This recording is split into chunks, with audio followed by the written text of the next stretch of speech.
সে সাধু হতে পারে না। আর যে সাধু সে হিংসা করতে পারে না।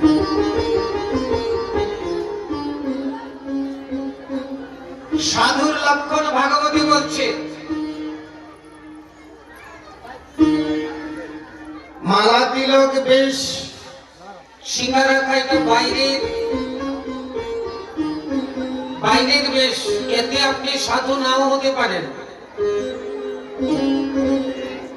এটা বাহিরের বেশ। যেমন বেদেরা এখন সাধু বেশ ধারণ করলো, এই যে বেদরা সাধু বেশ ধারণ করলো, কিন্তু সাধু হলো কি? হিংসা করার জন্য বেশ ধারণ করেছে, তাতে কি সাধু হলো? তবে এটা বাহিরের বেশ, এটা বাহিরে, কিন্তু আভ্যন্তরীণ কথাগুলো কোন আছে? শ্রীমদ্ ভাগবতে বলছে, দেবহূতি মাতা কপিল ভগবানকে বলছে, সাধুকে কি করে চিনব? প্রথমেই বলছে তিতিক্ষাবহ, ধৈর্য। যার যত ধৈর্য সে তত বড় সাধু।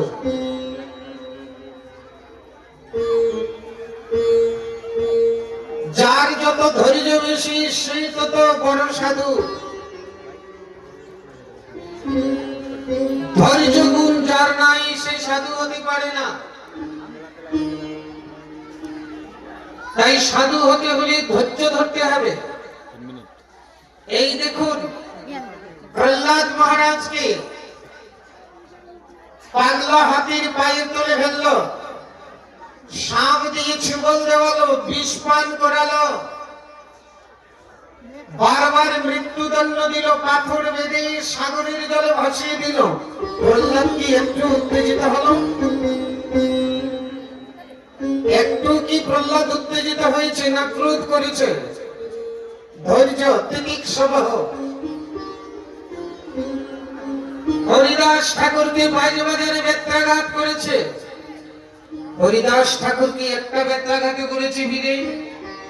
ধৈর্য, তিতিক্ষাবহ।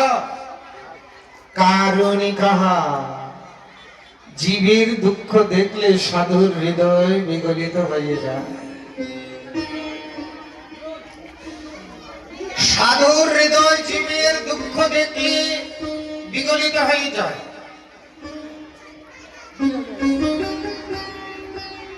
যদি পশু হত্যা হয়, জীব হত্যা হয়, সেখানে জীবের দুঃখ হয় না? জীবের দুঃখ হয় না? সেই দুঃখ যদি কোনো সাধু না বোঝে, সে কিসের সাধু? সে কিসের সাধু?